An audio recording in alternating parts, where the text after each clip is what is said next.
ช่ปะหวานเลยเว้ยเห็นปะเพื่อเป็นน้ำข้นปอดมาจากพี่น้องเนาะจังหวานอาจารย์แบ่งกันเด้อจะพ่อว่าพ่อแบ่งกันกินอานักซุปมันกับลูกกับเจ๊สุกบ่เห็นหน้าเห็นตาจะโดนเนาะถือว่าเพิ่นเริ่มก่อห้องน้ำอันนี้พี่น้องเนาะเริ่มก่อห้องน้ำแล้วก็เอาดินนั้นยังเข้าขณะมาไว้มือแรงไปหาน้องชายจะอยู่มื้อนี้บ่มีหยังจะให้เพิ่นบ่บ่มีหยังฝากให้เพิ่นบ่ว่าเป็นไงน้องนะหลักเท่าไรเอาเท่าไรเลย100,000เจ้าหนา300,000เงินเฮ็ดเวียกบ่เงินเฮ็ดเวียกหาได้400,000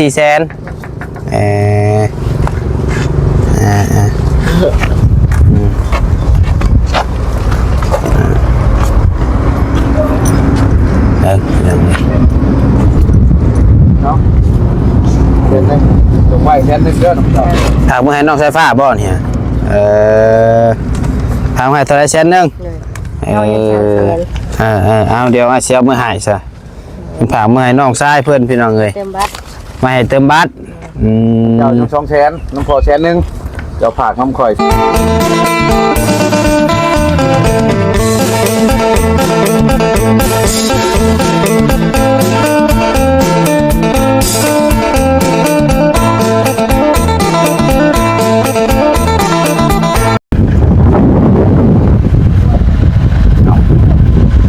มาเนาะสบายดีเด้อแซ่บบ่แซ่บเผาสดเลยบ่หน่วยเห็นจมอยากลายมืออะไรพี่น้องเนาะมามือได้กะบ่ทันพี่น้องเนาะเพิ่นปิดก่อนเมื่อเราเบิดปิดก่อนมามือได้กะค่ำบ่ได้แวะจักมื้อพี่น้องเอ้ยนี่แหละอยู่หน้าเฮือนบ่ซ่าพี่น้องเนาะเอาทักทายสบายดีแล้วพี่น้องเด้อสบายดีสวัสดีพ่อแม่พี่น้อง FC เบิดสุขุสุคนนะพี่น้องพบพ่อกันกับน้องปัดไส้อีกแล้วพี่น้องเอ้ยช่วงใกล้สิเที่ยงพี่น้องเนาะตอนนี้พาชาเบลมากินบักพร้าวก่อนเติมพลังก่อนลุยงานพี่น้องเนาะและเดี๋ยวตัวหน่อยก็สิไปหาทางบ่สร้างเพิ่นไปเบิ่งทางเรือนซ่านเพิ่นไปห้องน้ำหาแหละว่าเพิ่นเฮ็ดฮอดใส่แล้วเนาะโดยก่อนนั่นก็นี่แหละเติมพลังคือว่าเติมน้ำก้อนพี่น้องเลยมึงกินบ่เบิดแล้วบ่ยังกินแล้วกินบ่กินแล้วกินให้มันเบิดเด็ดไม่ค่าเหี่ยวแตกรู้จักบ่นี่เนาะจ่ายเพิ่นแล้วบ่ยังไปเลยป่ะไม่ค่าเพิ่นไปแหละพวกไปเขาป้าแล้วพี่น้องไม่ค่ากันเนาะนะ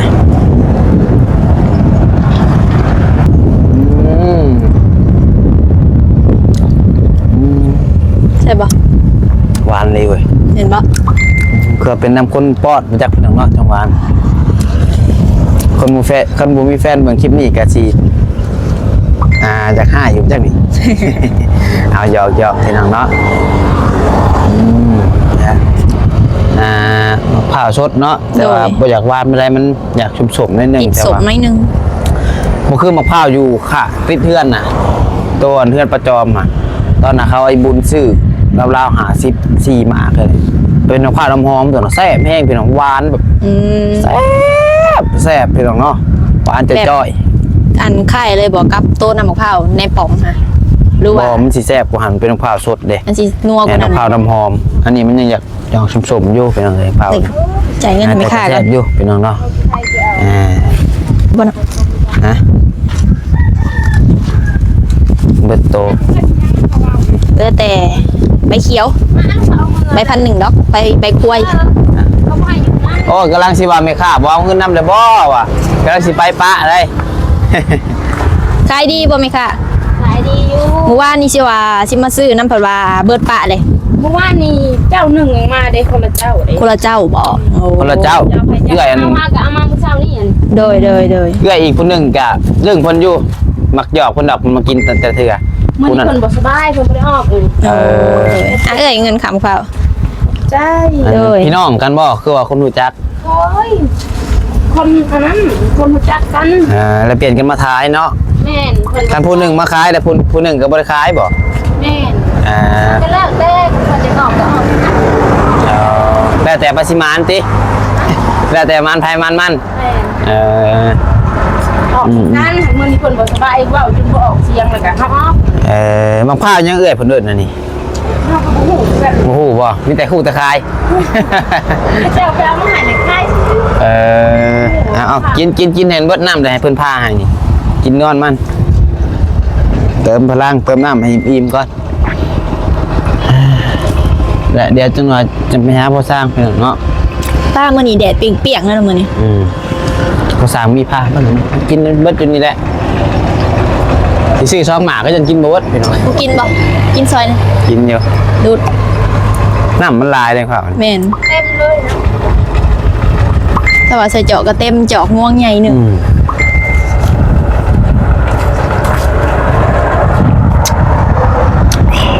อันกินได้ลายๆทั้งดีบอกผ่าน แม่น แต่บุรีปันไดเป็นไงกินเบิด ไปใส่เด้เนาะ มวนแท้ ให้บอกหน่อย ว้าวเนาะว้าวกิน เอาซอยกันดูดเลยเบิดแห้งดูดเลยสิเบิดแล้ว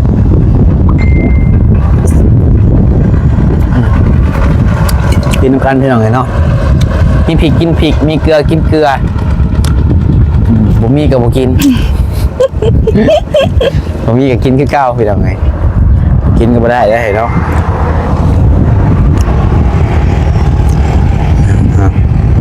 นวลมันดูดเลยให้ละพาให้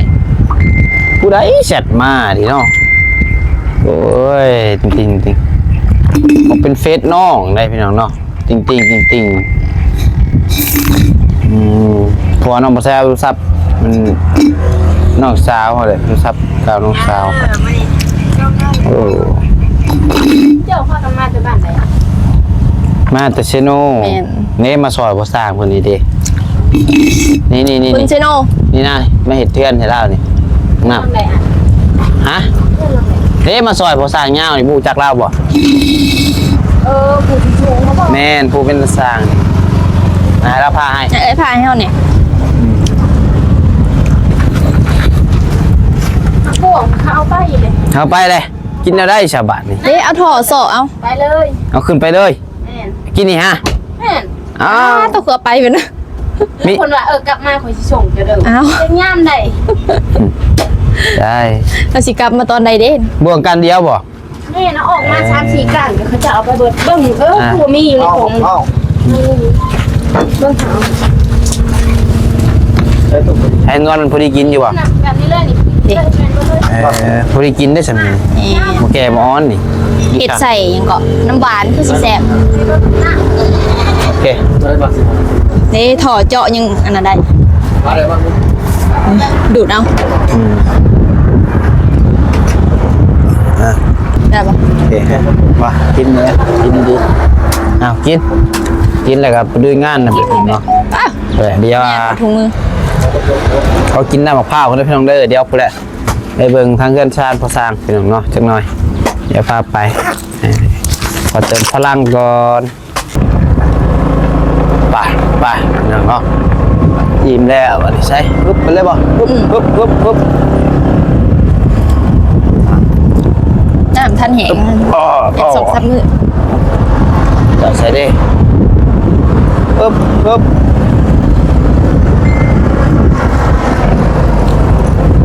ตอนนี้แหละเอาเนาะปุ๊บ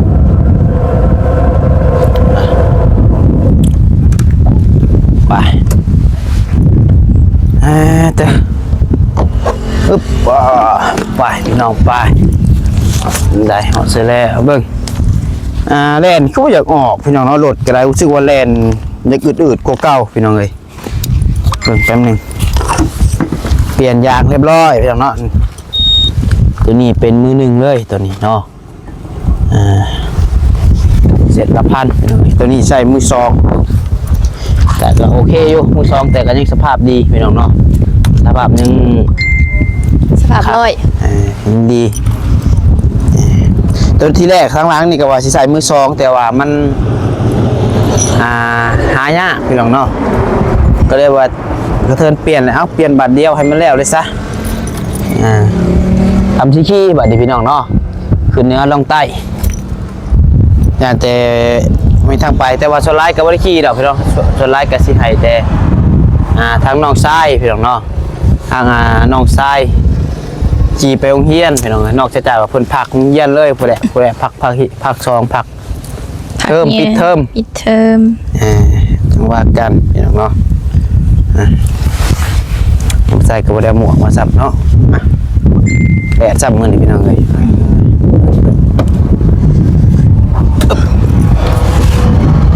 เต็มบอลรถอันเนี้ยพี่น้องเลยขาตัวนี้บ่ได้พี่น้องเนาะขาตัวนี้บ่ได้ เป็นได โทรศัพท์น้องบ่ใส่คันขาตัวนี้ได้แล้วเซ็ตมาของเราได้บ่แม่นว่าคนเลยพี่น้องก้างไหนโทรศัพท์น้องบ่ใส่มันคือว่ามันฮ้อน คนแข็งแรงอยู่บุกันก็ได้เนาะ แค่แรกคนไปอะไรกันเนี่ยตราบใดที่ยังมีลมหายใจอยู่ก็ต้องสู้ต่อไปหมดเสียที่ปะเอาไว้กัน บงับเบาะเด้อบงับเบาะ เป็นยังบ่มีน้ำมันทางน้ำมันมันอยู่ลุมบ่ เคสอะ มา ลืมไปว่าทางน้ำมันอยู่คนละหม่อง เอาใจเลยเด้เนาะแล้วเอาแล้วบ่พี่น้องเอ้ยใจเงียบเงามื้อนี้ใช้ลูกชายไปทางใดแหละ โอ้ใช่ฮะกันใช่เมื่อกี้ไปทางไหนเขาน้ำบ่ ถ่ายเบ้า สวัสดี สบายดี มาพร้อมชายเด็ดเลยเนาะ โดยมาพร้อมแดดพร้อม ลูกชายกับ คือว่าสีฮ้อนๆสีหนาวๆได้มื้อเช้านี่เนาะสีลมๆว่ะเวลาพดว่าฮ้อนเฉย เมื่อเอาเครื่องมือได้หากมาฮอด11 โมง 4 โมงก็ตัวนี้แล้วแล้วก็8 โมงออกไป9 โมง 10 โมงมา ตั้งแต่4 โมงเช้า แม่นปล่อยแล้วก็กินข้าวแล้วก็เมื่อพุทธเพิ่นน้องอูตรงนี้พอดีเพิ่นเอาไม้เมื่อได้ข่าวดีแล้วน้องอูน้อง แม่นบ่ เรารีซิไม้ ซื้อไม้ให้เช็ดเพื่อนนี่บ่ ราคานี่แหละเอาในนี่แหละใกล้ๆนี่แหละเป็นเพิ่นแจ้งเงินเช่านี่แหละช่างพาไป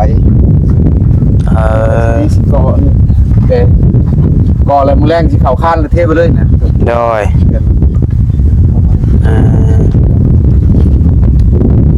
อาจารย์แบ่งกันเด้อ ขอบใจ เจ้าพ่อว่าพ่อแบ่งกันกิน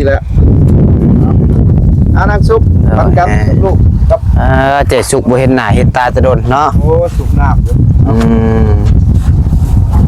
เห็ดห้องน้ำ ซื้อใดโอ้เอามาใช้ตัววะเงินซื้อนี่ก็แพงดูยิ่ง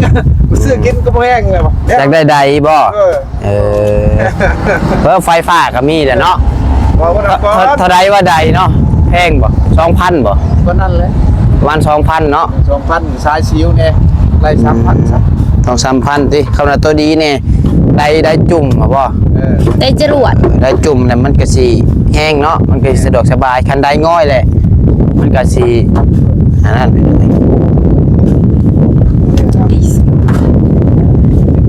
เรียบร้อยเนาะ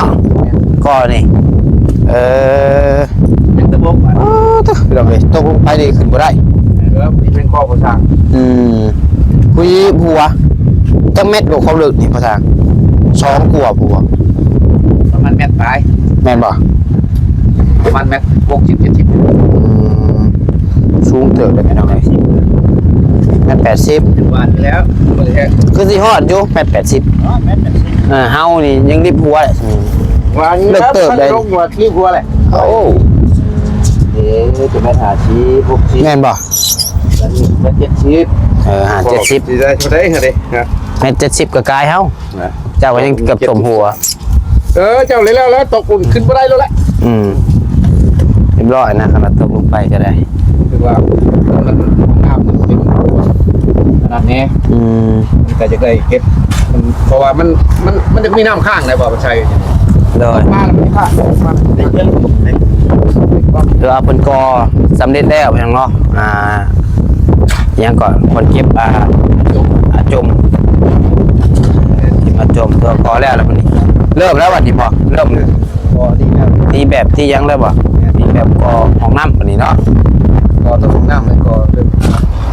พี่แล้วบ่กายแล้วพี่บ่ เกิดยาวมาดิ พี่ เกิดยาว กาว่าประมาณนี้ 2 เมตรเดี๋ยวนี้ละ น้องเตะได้มีคนบ่เห็นเตะ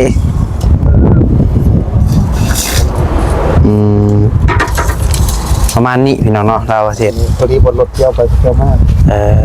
จงรถเข้าได้เนาะ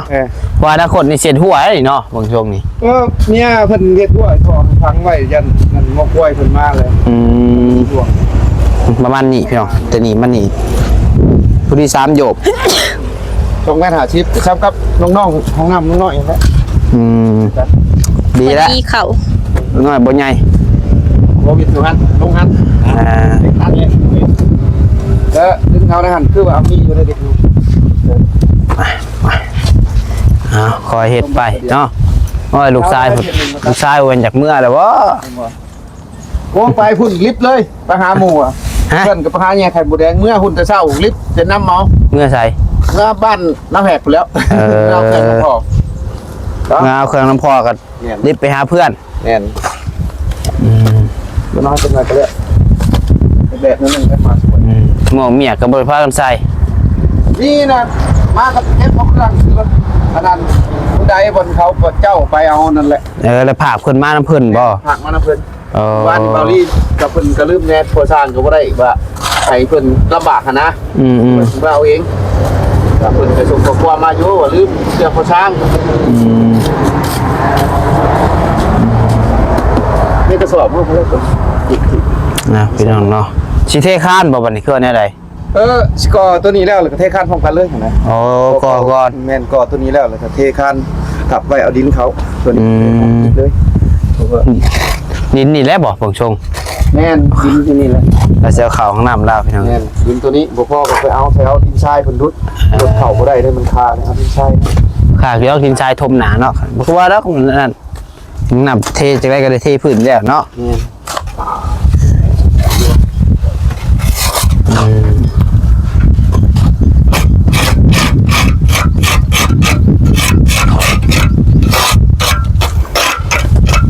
เป็นอะไรเจ้ฮะเมื่อยบ่ได้น้ำเย็นๆกินเติมพลัง โอ้ยอะไร จิจุก นี่แหละข่อย แหมว่าสิขึ้นมาหาลูกชายก็บ่ได้ขึ้นมาเลยเนาะ ยินแต่ว่าคณะชายสิมา ว้าวบาบี้ชวนอยู่เช้านี้เอ็น บ่บี้ขึ้นไปแล้วบ่ แม่น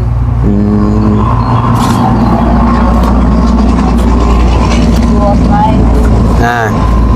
เวลามื้อหน้าก็ไปนำ สิไปน้ำเพราะว่าอันนั้นยังบ่ได้ท่านอันยาแนวยังบ่ทันได้ย้ายเลยเพียงเนาะห้องน้ำลงสายฟ้าก็ได้เพราะว่าพอสร้างพวกเราสิขึ้นไปเก็บพี่น้องมันบ่มีคนเฮ็ดซั่นซะว่าเป็นงานพอสร้างมันตอนนั้นยาแนวก็จักสิยังเห็นหรือบ่แหละแต่ว่าสายฟ้าถิ่มเบิดแล้วบ่จักยาแนวก็มันยังดอกคะแนนว่าเพิ่นสิขึ้นไปก็สิซื้อไปให้ใหม่พี่น้องซื้อไปจักถุงนึงคือสิเหลืออยู่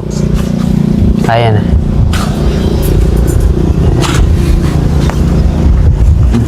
หายคือลายสุด ได้ห้องน้ำแล้วบัดนี้เนาะดีใจอยู่บ่เจสุก เฮ้ย ได้ห้องน้ำใส่คือหมู่แล้วเนาะได้เบิ่งไปหน่อยแดดดีๆรอนี่โอ้ย เอ๊ะตัวนี้ คนเอาพยายามจะล้มอยู่ เจ้าหาได้เห็ดเวียกเนาะ ว่าเพิ่นให้ซักแดดแน่มันแข็งแห้งนอนอยู่พวกเป็นเจ็บเป็นรอยได้น้ำ เอาน้องไงไปนี่โดย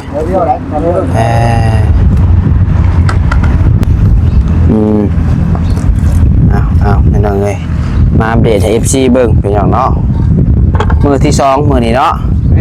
ถ้าเบิ่งจักมือของน้ำเพิ่นนี่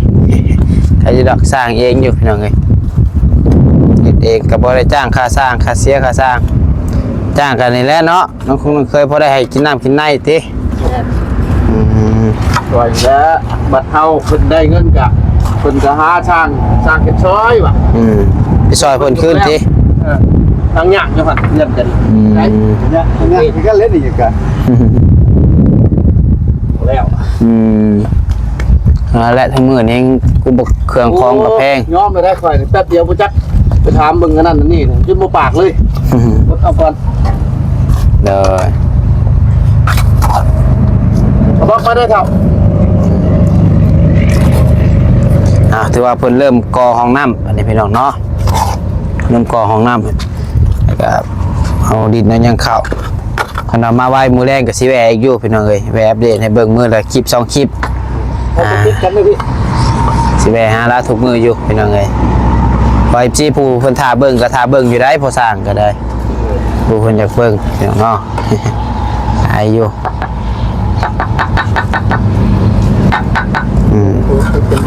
สอยกันช่องเท่าลูกชายเพิ่นยังไปทำธุระว่าฉันหายโตจากเมื่อเลยจักเบิ่งเพิ่นมาส่วนเมื่อนี่เมื่อบ่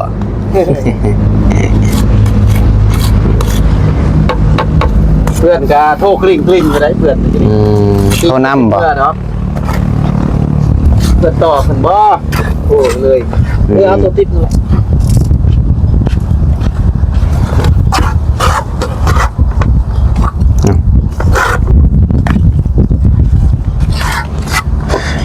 แต่ยังกินเช้ามื้อนี้บ่สร้าง โอ้ไปซื้ออยู่ในห้างเขานะมาชูลูกกินได้ยังบ่ได้มีให้เพิ่นกินกับคนพายังละจับไก่แล้วไปก็บ่เป็นขาเลยจ้ะ ไปซื้อเอาแล้วแหละซื้อตัวบนครัวแล้วโลดมาเฮ็ดเนาะ กินแล้ว แล้วพวกทางนั้นก็พอได้ซอยพี่น้องนี่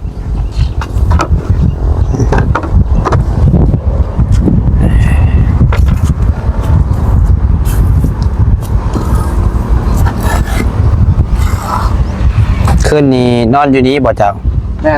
นอนอยู่แล้วหนาวแล้วก็ไปนอนน้ำลูกเพิ่นกับแม่อากาศเย็นโอ้แต่แรงก็ธรรมดาพอดีอยู่สบายใช่นอนปกติมูนิ่งนะใช่แต่เพื่อเล่นเกมเดี๋ยว เช้าแล้วบ่เช้าลินเกมเลยลินสาวแทน แน่น โอ้ยมาแล้ว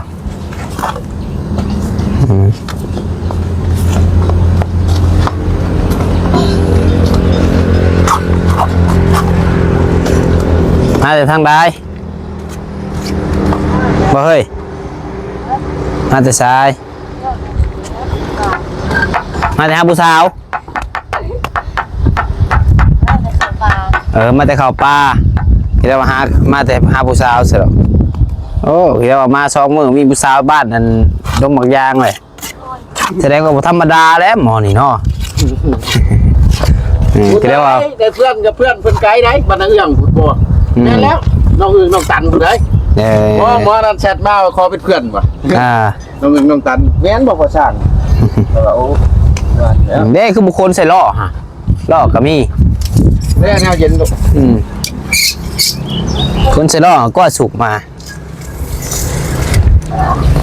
นี่ก็ล้อบ่ยาวได้ซื้อให้เนาะ แม่น อ๋อทับตีนได้หาน้ำมากินเลยโอ้ย ตัวมันติดกันก็ได้ลูกเด้อ ตัวติดแต่ว่า สบายโอ้ คนละลายก็ยังก่อเป็นอยู่หรอวะเฮียนก่อให้มันได้วีซ่าให้มันเก่งๆทั้งเถื่อสุดไม้ไปเหตุงานหรือทั้งอื่นพอสั่งนับมือแล้วเถ่าได้บ่สั่งเนาะ โอ้ยคนแย่เลยรอบที่ขั้น นับมือแล้วเถ่าหน่อยแล้วไปบ่ได้แล้วบาดเดี๋ยวต้องเลยก็สิได้จ้างบุญทวีต่อแล้วบาดนี้ต่อจากลูกต่อจากพ่อกับลูกแล้วบาดเดี๋ยวเนาะเย็นให้มันเก่งให้มันเป็นขืนขอขืนโค้งก่อแล้วก็เนาะ เรียนให้เก่งแน่นแล้วเซ็งให้ได้ใส่ให้เป็น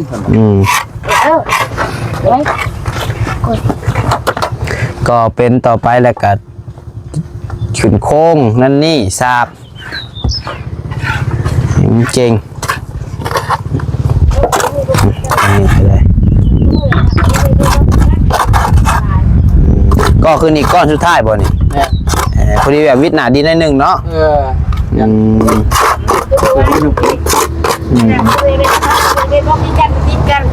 คันเฮาเป็นพวกติดกันบ่ติดกัน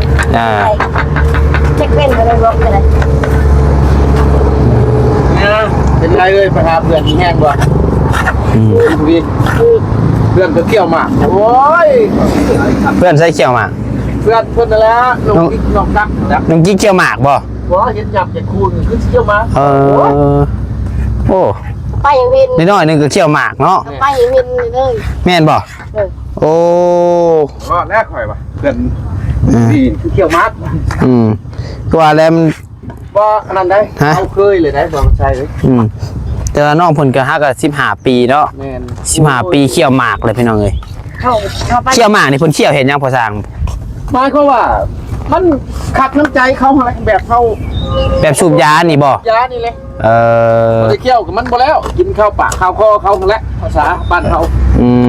นั่นบ่ ให้เขาเห็นเลยครับไปเที่ยง ฮะ เห็นมันคือคนไทย เขี้ยวบ่เทือน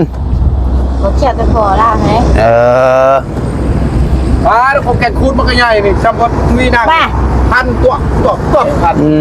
เพื่อเอาไปเขาเราเก็บเขาเรียกเบิ่งเขาจะงงว่าเห็ดเดียนซองห้างน้ำกระเที่ยว เอ้ยพี่ช่างก็เขี้ยวเบิดติผู้หญิงก็เขี้ยวเบิดบ่บ่เขี้ยวแต่พ่อโอ้เอาเป็นยังไงและมื้อนี้ก็สิขึ้นไปหาน้องชายจะอยู่มื้อนี้บ่มีหยังจะให้เพิ่นบ่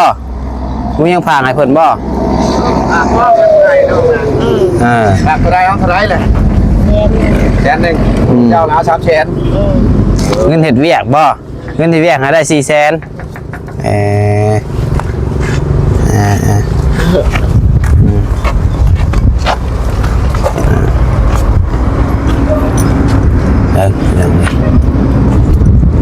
เนาะแสนหนึ่งตรงไว้แสนหนึ่งเด้อน้องเจ้า ถามให้น้องสายฟ้าบ่เนี่ยถามให้เท่าไรแสนหนึ่งเอาเดี๋ยวเสียมือหายซะถามมือให้น้องชายเพื่อนพี่น้องเลย เติมบัตร มาให้เติมบัตร เจ้าอยู่2 แสนน้ำพอแสนหนึ่งเจ้าฝากน้ำข่อย2 แสนฝากเศร้า ถากไว้คืน ฝากไว้คืน ยามันเหี่ยบ่ เพราะว่าที่ไปตลาดแล้วจะเติมเน็ตน้ำเล่า เรื่องความเป็นตลาดข่อยว่าโอ้ หน้าผันบ่ได้ไปยัง นิดเบิดบ่ เน็ตยังประมาณ8,000เนี่ย เอาตั้งใจเฮ็ดเวียก ตั้งใจเรียก เรื่องก่อสร้างนั่นแหละ แล้วเติบเลย แม่น เมื่อละแสน เฮ็ดก็ตั้งใจเฮ็ดได้เฮ้ยบ่แม่นสิเฮ็ดยีจนย่อนคืนแต่ก่อนได้เนาะเฮ็ดเรื่องเพิ่นก็เฮ็ดให้เต็มที่เพิ่นพักจังพักคันว่าเพิ่นยังบ่พักก็เฮ็ดน้ำเพิ่นอยู่หั่นแหละคันว่าเมื่อยแห้งอีหลีก็จังนั่งพัก กันแล้วว่ะ แม่น เพราะว่าเฮ็ดตลอดมันพักนะ เอาสับพี่น้องเนาะแล้วเพิ่นฝากเงินไปให้ทางน้องสายฟ้าเพราะว่าเติมบัตรเติมเบอร์เนาะหักแพงกันก็ดีและไอ้น้องฮู้จักซอยเหลือกันเอาเป็นยังไงไปซะมีแต่เฮาสิได้ไปก่อนเด้อวันนี้เด้อบ่สั่งเด้อสู้ๆโดยพุ่นแหละ อันนี้ก็พักแล้ว เข้ามาคันว่าช่วงแรงมาไว้สิไปหาคันบ่มืดโดยสู้ๆเด้อบุญทวีเด้อโอ้ยสบายดีไปพี่น้องเนาะเดี๋ยวเดินทางก่อนพันนี้พี่น้องเลยอยู่ดีมีแห้งบุตรผู้สุคนทางมีผู้รักผู้ใหญ่อยากช่วยเหลือทางครอบครัวพอสร้างพี่น้องเนาะว่าจะเป็นวัตถุสิ่งของเงินคำกันยินดีพี่น้องเนาะฮะไว้ดีๆได้ฮะว่าแต่ว่าไปนั่งกันอยู่ป่ามันเที่ยออกครับพอแห้งก็อีหยังนี่ มีผู้รักผู้ใหญ่อยากซอยเรือเรื่องเฮือนเรื่องสร้างเพิ่นก็ติดต่อมาได้เพียงเด้อตอนนี้ก็เรื่องเฮือนก็ยังขาดหลายอย่างอยู่พี่น้องเนาะเป็นพวกก่อพวกโครงหลังคาก็ยังบ่ง่ายพี่น้องเนาะเอาอยู่ดีมีแฮงบ่สุขุทุกคนพี่น้องนำลาแล้วสบายดีเด้อพี่น้องเด้อ